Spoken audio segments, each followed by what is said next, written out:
One of the things that was talked about today, and I was at the St. Petersburg Economic Forum, where obviously the Russians are saying they want to reorient their economy away from any sort of ties to the West, because obviously there are all these sanctions. But it was also about those weapons deliveries from the Biden administration and from U.S. allies, and the Russians essentially accusing the United States of fueling the conflict in Ukraine.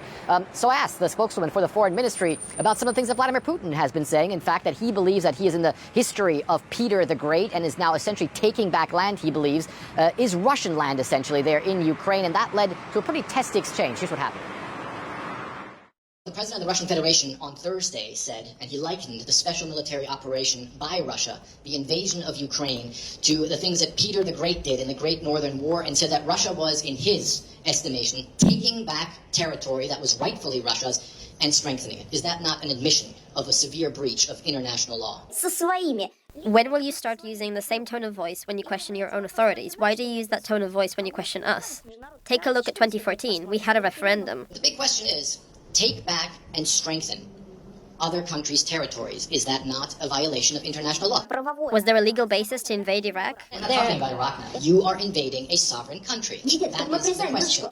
You mentioned our invasion and occupation of territories. What territories are you talking about? Well, for instance, the entire region around the Azov Sea, the invasion trying to go towards Kiev, where the Russian army was beaten back, large parts of the Luhansk and Donetsk oblasts, which were under the control of the Ukrainian military, and then you have the region around Kherson. So are you talking about Donetsk and Luhansk? Maybe you have more information than I have. I don't have this information about Kyiv.